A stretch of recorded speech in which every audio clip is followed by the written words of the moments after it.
Olá pessoal, aqui é a professora Michele, dando continuidade às nossas aulas do módulo Biologia 3. Na nossa aula de hoje nós vamos aprender um pouco a respeito de um grupo muito simples, tá? Mas que é bastante abundante no nosso planeta, que são os procariontes. Os procariontes são organismos que não vão possuir um núcleo organizado. E dentro desse grupo nós temos o grupo das arqueias e as bactérias. Bactéria vem do grego bactéria, que quer dizer bastão. Esse grupo, né, antigamente era conhecido como Reino Monera. E nesse reino estavam inclusas as bactérias e as arqueias. Bactérias e arqueias, de modo geral, são seres bastante abundantes, são os seres provavelmente mais abundantes do planeta.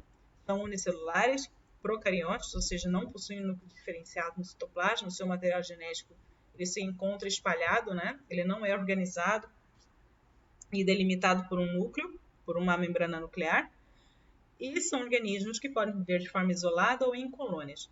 O seu tamanho, por eles serem extremamente pequenos, é medido em micrômetros, ou seja, eles só são possíveis de serem visualizados a partir de um microscópio, tá? E são raras as espécies não microscópicas. Nas propostas mais recentes, antigamente, né, essas espécies, esses grupos eram divididos, né, na proposta de Whittaker, eles eram divididos em grupo das eubactérias e grupo das arqueobactérias. Eubactérias quer dizer grupos de bactérias verdadeiras, e arqueobactérias, as bactérias antigas. Hoje, de acordo com a proposta dada por Ruse, os seres vivos, de um modo geral, foram separados em 3 domínios. Domínio bactéria, né, as próprias bactérias mais conhecidas, as bactérias arquea, ou bactérias de vida extrema, né, que vivem em ambientes extremos, e o grupo dos eucariontes, que quer dizer o grupo das eucária, que são todos os outros filhos que vêm depois do grupo dos procariontes, né? Então, se nós pudéssemos ter uma árvore filogenética, veríamos as bactérias, né, vindas de um ancestral primordial, né? E esse ancestral deu origem a 2 ramos. Aqui as bactérias, aqui nesse grupo estão as bactérias causadoras de doenças, as bactérias que vivem no solo, né, de um modo geral. No outro ramo, nós vamos ter as arqueobactérias, que são as bactérias extremas, que de ambientes salinos, de ambientes halófitos. E, bem aparentados com as arqueias, nós vamos ter os demais seres vivos que compõem o grupo eucária, ou o grupo dos eucariontes. Aqui nós vamos encontrar os animais, os fungos, as plantas e protozoários, de modo geral. Então, de forma simplificada, nós teríamos o grupo das bactérias verdadeiras como sendo as mais antigas e as arqueobactérias e os eucariontes os mais recentes e mais aparentados entre si. Então, eucariontes e arqueobactérias compartilham um ancestral comum, tá? Bem mais aparentados do que com as bactérias, que são as bactérias verdadeiras. Como seria a estrutura geral de uma bactéria? Bem, as bactérias, de um modo geral, elas vão possuir uma membrana, né, plasmática, um citoplasma bem simples, sem organelas. As únicas estruturas semelhantes que eles compartilham com os eucariontes seriam ribossomos, mas são ribossomos especiais de bactérias, né, ribossomos bacterianos, e um núcleo não delimitado. Seria, na verdade, um material genético organizado numa região do citoplasma denominado de nucleoide e não sem uma delimitação de uma membrana nuclear, como nós observamos nas células eucariontes. E delimitando, né, reforçando a membrana plasmática no seu exterior, nós vamos encontrar uma parede celular, uma parede bacteriana reforçando a membrana nuclear. Então, essa parede ela pode ser flagelada ou ser composta por pequenos cílios que são denominados de fímbrias, que auxiliam aí na locomoção da bactéria. Principais características das bactérias, então, é a presença de uma parede celular que mantém e dá proteção a esse organismo. A maioria das bactérias são muito sensíveis a certas condições ambientais, com exceção das árqueas, né? Então, basicamente, as bactérias elas desidratam em alta salinidade. A membrana plasmática é bem semelhante à dos organismos eucariontes. Os seus ribossomos são bem menores que a dos eucariontes. O seu cromossomo é circular e ele está arranjado numa região, tá? Uma região especial chamada de nucleoide. E vão possuir outros cromossomos circulares que não são essenciais e são denominados de plasmídios. Esses plasmídios eles participam da reprodução da bactéria, né, em certos momentos, e são bastante vantajosos, por exemplo, na destruição de substâncias tóxicas. Eles conferem uma certa vantagem, né, porque eles vão aí dar uma resistência às bactérias que trocam esses plasmídios, né, de forma a sobreviver em ambientes tóxicos. Também possuem flagelos, o seu tamanho fica entre 0,2 e 1,5 micrômetros. E além da parede celular, as bactérias vão possuir uma cápsula bacteriana, que seria uma cobertura gelatinosa, composta basicamente de polissacarídeos, ou proteínas, ou ambos, e que impede a bactéria de ser fagocitada, ou seja, de ser ingerida por um outro micro-organismo. As formas a qual as bactérias são apresentadas é bem variada, né? Elas podem ser solitárias ou coloniais. Então, nós temos, por exemplo, os cocos, que são bactérias que podem ser únicas, né? Solitárias, ou elas podem formar colônias.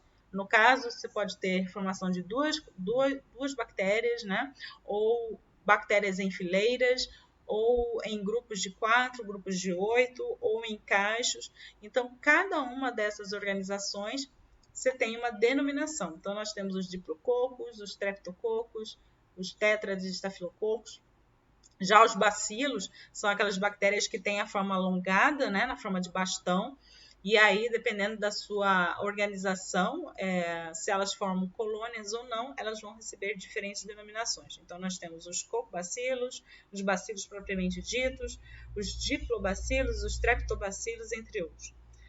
Algumas bactérias podem possuir também apêndices, né? Aí, nesse caso, elas podem receber o nome de hifas, pseudópodes. E também tem outras bactérias que vão possuir formas diversas, como na forma de vibrião, espiroquetas, né? Formas espiraladas, filamentosas, entre outros. E tudo vai depender quanto ao seu metabolismo, habitat, né? E onde vivem. Quais são as diversidades metabólicas que as bactérias podem apresentar, ou seja, os seus mecanismos de nutrição? As bactérias, de uma forma geral, elas podem ser classificadas de acordo com a fonte de átomos, né, de carbono a qual elas produzem em suas moléculas orgânicas, ou seja, da forma como elas obtêm alimento. Então, as bactérias podem ser classificadas em autótrofas e heterótrofas, ou elas podem também ser classificadas de acordo com as fontes de energia que elas utilizam, como, por exemplo, as bactérias fototróficas e quimiotróficas. Então, baseado nisso, nós podemos ter aí uma tabela de classificação em que nós temos bactérias fotoautotróficas, aquelas que são autótrofas e obtêm a sua energia através da luz. A sua fonte de carbono é o CO2. Então, nesse caso, inclui-se as cianobactérias, as sulfobactérias, as bactérias verdes e as sulfobactérias púrpuras. As bactérias fotoheterótrofas, elas obtêm a sua energia através da luz, mas utilizam para isso compostos orgânicos, como ácidos graxos e glicídios, como, por exemplo, as bactérias não sulfurosas, púrpuras e verdes. As bactérias quimioautótrofas, elas, em geral, elas produzem o seu próprio alimento, mas elas utilizam compostos químicos para obter energia, né? Para obter a transformação de compostos orgânicos. E o principal composto orgânico utilizado é o CO2. Nesse caso, entram aqui as bactérias do enxofre, do ferro, do hidrogênio e as bactérias nitrificantes. E as bactérias heterotróficas, elas obtêm o seu alimento através da oxidação de compostos orgânicos, tá?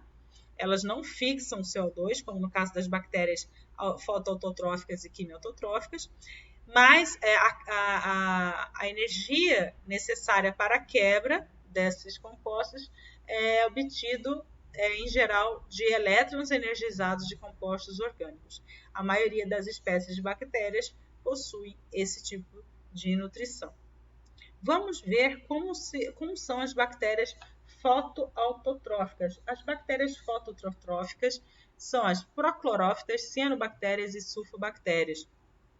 As bactérias fotoautotróficas, elas realizam a fotossíntese tendo como a fonte de obtenção de carbono o CO2 e como fonte de energia a luz. Nesse caso, nós temos as proclorófitas, cianobactérias e sulfobactérias. As cianobactérias, antigamente, eram chamadas de cianofícias. São as chamadas bactérias azuis, né? As proclorófitas, elas são dotadas de clorofila do tipo A e B, ou seja, são clorofilas também existentes nas plantas. E são os organismos mais abundantes do planeta, porque eles que são responsáveis, basicamente, pela maior parte da fotossíntese produzida no planeta. E todas elas se localizam nos oceanos. Então, grande parte da fixação do CO2, né, da produção de energia de fotossíntese no planeta é realizado pelas proclorófitas. Elas também podem viver em água doce, tá? Não só no mar, e também em ambientes terrestres úmidos. Então, poças de água, lama, tá? Então, é bem comum a presença desses organismos. As cianobactérias, ciano vem de azul, né? Elas vão possuir uma diversidade de coloração, mas principalmente o azulado, né? O azulado meio esverdeado. Então, o principal pigmento apresentado por essas bactérias são a clorofila do tipo A. E algumas bactérias, essas cianobactérias, né? Elas antigamente eram classificadas dentro do reino vegetal, mas, na verdade, elas, através de estudos filogenéticos, descobriu-se que, na verdade, se tratam de bactérias, né, que aí têm a capacidade de realizar fotossíntese e que podem estar associados por simbiose com outras plantas, né, como, por exemplo, a azola. E essas bactérias, elas são muito importantes porque elas são fontes ricas de nitrogênio. Então, onde tem a presença dessa bactéria, você tem uma alta produtividade vegetal por conta que elas são fixadoras de nitrogênio. E as plantas que têm associação com elas, muitas vezes são utilizadas como fertilizantes, né, na agricultura, como a azola. Já as sulfobactérias, elas realizam um tipo de fotossíntese em que a substância que é doadora de hidrogênio não é a água, mas sim composto de enxofre, o gás sulfídrico. Então, por exemplo, as bactérias que vivem no Parque Nacional de Yellowstone, né? Então, são bactérias aí que têm a capacidade de realizar um processo de quimiossíntese, né? Na qual a substância doadora de hidrogênio não é a água, mas sim o gás sulfídrico. Outras bactérias, no caso, o processo da fotossíntese bacteriana, né, em que você tem a participação do sol, em que a bactéria utiliza o sol como doadora de energia. Então, o processo é a obtenção dos compostos orgânicos através da síntese, né, desses compostos utilizando CO2 e água, né? No caso das espécies que são quimiossinteses, essa substância é substituída pelo gás ou ácido sulfídrico. Tá? É bem parecido com o processo que é realizado pelas plantas, né? A produção de produtos orgânicos, né? De glicose, de amido, entre outros, e o oxigênio e a água, pela fotossíntese, ela é realizada pela fusão, né? Pelo processo de reação química entre o CO2 e a água. E aí o Sol, né? E através da fixação da energia solar pela clorofila, você tem a formação de uma molécula de amido, tá? E também a produção de água e oxigênio na atmosfera. No caso da fotossíntese bacteriana, das quimiossinteses, né, elas vão produzir gás sulfídrico ou gás enxofre. As quimiotróficas são bactérias que utilizam a oxidação de compostos inorgânicos como fonte de energia para a obtenção do seu alimento, a partir do gás carbônico e de átomos de hidrogênio, vindos de substâncias diversas. Nesse caso, as substâncias que se formam das reações químicas são utilizadas pelas bactérias no seu metabolismo e sobrevivência. Exemplo dessas bactérias são aquelas que vivem no solo, como dos gêneros Bagiatoa, Tiobacilos, Nitrosomonas e Nitrobacter. Essas últimas sendo muito importantes para as plantas. Então, as bactérias quimioautótrofas, elas obtêm o seu alimento, né, através da fixação do nitrogênio. Então, essas bactérias, elas vivem no solo, fixam o nitrogênio, né, e podem também viver aí auxiliando em associação com as raízes das plantas, e essas plantas podem obter benefício através da obtenção desse nitrogênio das bactérias. Depois, essas bactérias, elas também podem fazer o processo de desnitrificação, ou seja, devolvendo o nitrogênio fixado para a atmosfera, decompondo os compostos orgânicos do solo. Aqui a fórmula da quimiossíntese, né, em que a energia, a obtenção da energia necessária para a fabricação da glicose, ela advém não da luz, mas sim da quebra de compostos orgânicos, nesse caso, de compostos nitrificantes, né, da amônia e depois do nitrito. Bactérias heterótrofas. Nesse caso, nós vamos encontrar as bactérias decompositoras, parasitas e mutualísticas. São bactérias muito importantes, a maioria delas auxiliam na quebra de compostos orgânicos, né, de cadáveres, de organismos que acabam morrendo, né? Então são elas que vão fazer grande parte aí da decomposição dessa matéria, devolvendo-a para a natureza, para o solo. Nós vamos ter as fotoheterotróficas, que elas vão utilizar a luz para quebrar compostos orgânicos do meio externo, como álcools, ácidos graxos, gorduras, glicídios, e vão utilizar esses compostos como fonte de carbono para se alimentar. Geralmente, essas bactérias são anaeróbicas, por exemplo, as bactérias não sulfurosas verdes e as púrpuras. E as quimioheterotróficas são as bactérias que vão apresentar aí a sua maior porcentagem, né? Onde se localiza a grande parte das bactérias conhecidas, né? E elas vão utilizar aí como fonte de energia as moléculas orgânicas que a bactéria ingere como alimento. Nesse caso, nós vamos nesse caso se encontra as bactérias saprofágicas e as parasitas. Saprofágicas, aquelas que se alimentam de matéria morta. Quais são as importâncias das bactérias quimioheterotróficas? Bem, as saprofágicas, como eu já disse, elas obtêm o seu alimento de matéria em decomposição, ou seja, elas quebram essa matéria, né, elas decompõem e assim obtêm o seu alimento. Dessa forma, elas ajudam a eliminar, a devolver para a natureza a matéria orgânica, né, que estava anteriormente no organismo animal, vegetal, entre outros. Assim, ele ajuda o ambiente a se livrar dessa matéria morta. Já os parasitas obtêm o seu alimento a partir de tecidos corporais de seres vivos. Mas nesse caso, pessoal, eles podem acabar causando doenças. É o caso que a gente encontra de bactérias, né, que vivem na nossa pele, que podem,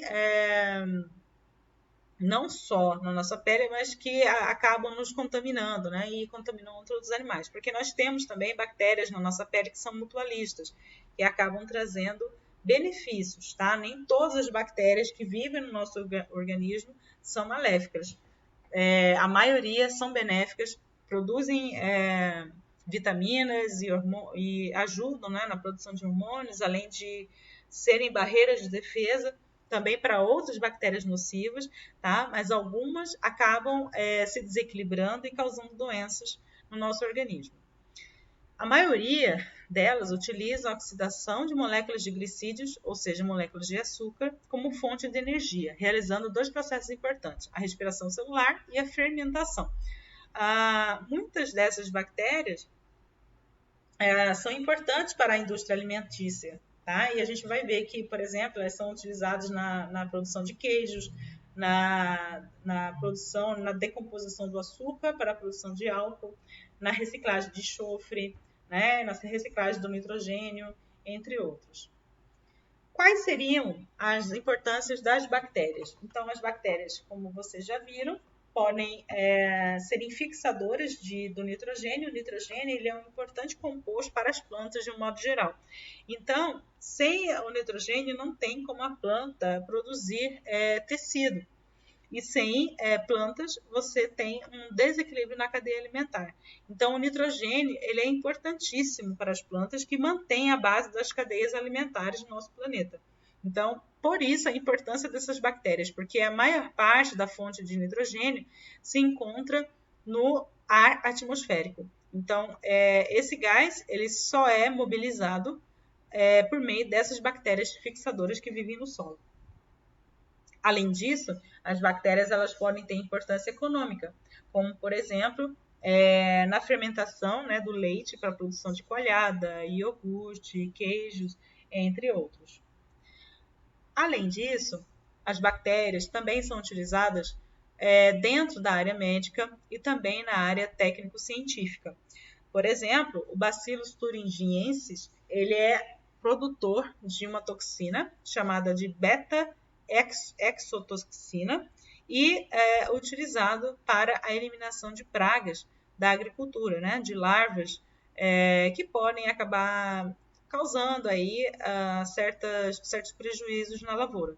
E é essa mesma bactéria, essa mesma toxina dessa bactéria que é utilizada, por exemplo, para a eliminação da larva da dengue, do transmissor da dengue. Além disso, muitos produtos bacterianos também são utilizados no melhoramento de alimentos, no caso, transgênicos. Toxinas bacterianas também, apesar de serem primariamente chamadas de toxinas, mas muitas dessas toxinas, pelos seus efeitos secundários, são utilizados na medicina, como, por exemplo, a toxina da bactéria Clostridium botulinum, que é o produtor da toxina botulínica. Tá? O Botox, né, a toxina botulínica, ela causa paralisia e pode levar à morte. Só que, quando utilizada em poucas quantidades em regiões locais, ela elimina rugas, pode também atuar aí no melhoramento, por exemplo, do excesso de suor. Então, ela pode ter vários empregos dentro da área médica, principalmente na área estética. Outra importância é a produção de vacinas e antibióticos. A vacina BCG e a vacina tríplice DPT, elas são compostas por toxinas, né, de bactérias que são atenuadas e que acabam atuando aí na produção de anticorpos. Então, elas também são utilizadas na fabricação de vacinas e também na fabricação de antibióticos. Por exemplo, o Mycobacterium tuberculosis, é coletado no escarro de um doente de tuberculose, ele é utilizado para a fabricação de antibiótico. Quais são as formas de reprodução das bactérias? As bactérias elas podem se reproduzir de forma assexuada e sexuada. A forma assexuada pode ser por bipartição ou cisparidade, que é a forma mais comum. Você tem uma bactéria, né, e simplesmente ela duplica o seu material genético e se parte, gerando 2 clones. Tá? Essa é a reprodução assexuada, não há troca de material genético entre bactérias diferentes. A outra forma, também muito frequente, por exemplo, em bactérias coloniais, é o brotamento de uma bactéria a partir de outra. E aí, nesse caso, muitas bactérias acabam ficando agrupadas sem se separarem, formando pequenos cachos, pequenos grupos. Aí, nesse caso, uma célula, né, a célula mãe, expele um pequeno broto, que seria a célula filha, e muitas vezes essas células não se desprendem, ficam agregadas. E aí forma-se uma colônia. A reprodução sexuada, por sua vez, pode ser por conjugação. A conjugação ela ocorre quando a união citoplasmática entre bactérias, né? Há uma união citoplasmática entre bactérias, né? Formando uma ponte, também chamada de pilo. E aí um DNA, o material genético de uma bactéria é transferido a outra através desta ponte. Tá? E aí esse material genético ele é incorporado pela segunda bactéria, né? E aí essas materiais genéticos diferentes fundem-se em um só, formando uma nova bactéria de diferentes características. Então, nesse caso, a transmissão desse material genético é o cromossomo circular ou plasmídio.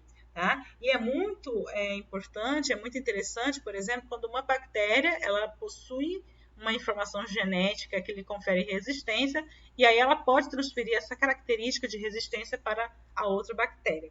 Tá? É o que geralmente ocorre, por exemplo, quando você tem o caso de resistência a antibiótica, é porque aconteceu esse tipo de reprodução. Né? As bactérias mais resistentes foram repassando essas informações de resistência contidas no seu material genético para outras bactérias. A reprodução sexuada por transdução, por sua vez, ela é muito parecida com a conjugação, porém, o vetor, nesse caso, da transmissão do material genético para outra bactéria não ocorre por ponte citoplasmática, mas sim pela ação de um vírus, nesse caso, o bacteriófago.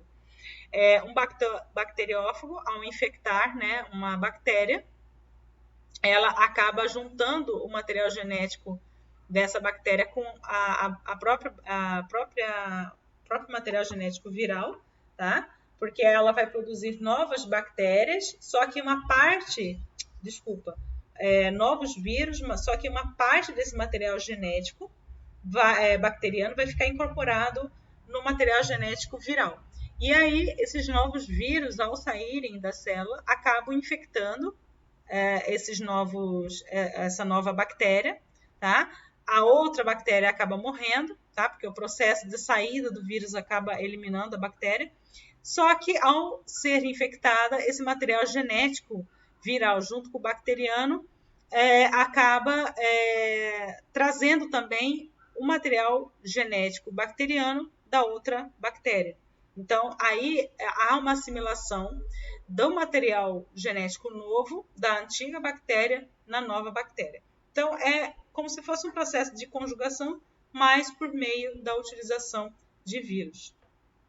Já a reprodução sexuada por transformação é o processo na qual as bactérias incorporam natural e espontaneamente pedaços de DNA que estão dispersos no ambiente.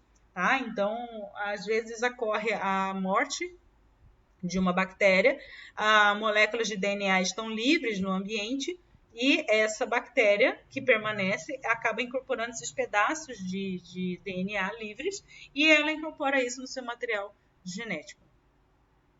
O que seriam esporos? Esporos, em condições desfavoráveis, seria uma condição que algumas bactérias acabam utilizando, tá? Para elas permanecerem, para elas sobreviverem por mais tempo no ambiente. Elas entram, é como se elas entrassem num processo de dormência, tá? E aí elas eliminam o seu material citoplasmático, tá? Elas murcham, elas acabam formando uma cápsula que vai proteger o seu material genético, tá? E aí, nesse caso, elas formam uma capa protetora, tá? E eliminam o restante do citoplasma. E aí forma-se um esporo. Esse esporo ele permanece dormente no solo, tá? E ele só se torna ativo em ambientes sem oxigênio, tá? Em ambiente com oxigênio, ele permanece inativo, mas ele entrou em ambiente sem oxigênio, ele se ativa. É o caso, por exemplo, do tétano, tá? O tétano ele só se ativa sem oxigênio. Muitos solos, pessoal, agrícolas, eles podem conter grande quantidade de esporos de tétano.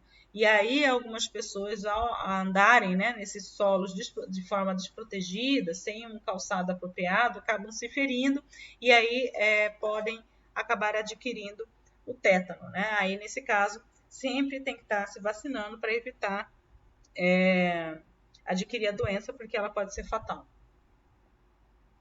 As cianobactérias são bactérias extremamente parecidas com as bactérias, de uma forma geral, tá?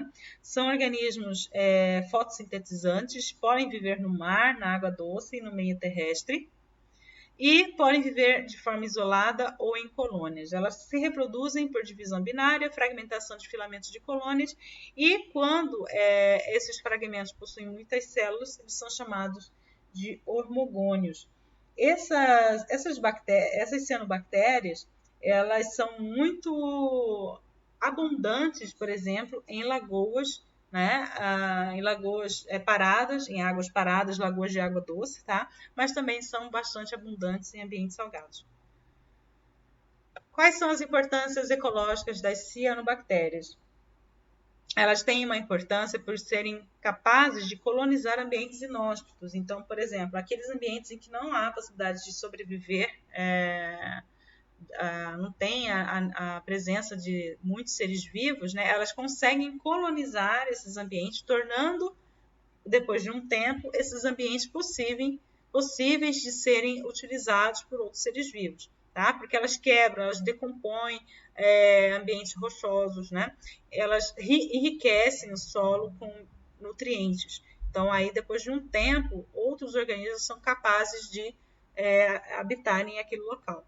E muitas delas formam associações mutualísticas, como, por exemplo, com os fungos, e aí, nesse caso, a gente tem a formação dos líquens. E muitas dessas cianobactérias são utilizadas na plantação, por exemplo, de arroz, porque elas estão bastante associadas com a fixação de nitrogênio. Por isso, elas são utilizadas como fertilizantes nitrogenados. Aí, aqui o caso, né, como eu já citei, da azola, que vai possuir a cianobactéria Anabenazole. É uma associação simbiótica entre uma planta aquática e uma bactéria. A coloração das cianobactérias podem ser bem diversas, né? Mas principalmente o verde, mas algumas delas também podem possuir pigmentos amarelo-laranja, isso indica que elas têm carotenoides, ou azul, que é indicação de presença de pigmento ficocianina, ou vermelho, que seria a presença de ficoeritrina. Todos esses pigmentos vão atuar aí na captação da luz para a fotossíntese. Já as bactérias árqueas. As árqueas são bactérias extremas, são bactérias que vivem em regiões de condições extremas, como, por exemplo, as halófitas, que vivem em ambientes salinos, né, como, por exemplo, desertos de sal, no Atacama ou na Bolívia. As termófilas, que vivem em ambientes extremamente quentes, como, por exemplo, o que nós podemos ver no Parque Yellowstone, nos Estados Unidos. Bactérias que vivem em ambientes ácidos, né, com baixo ou alto pH. E bactérias metanogênicas, que são produtoras de metano, como, por exemplo, pântanos, entre outros. E é isso, pessoal. Até a nossa próxima aula.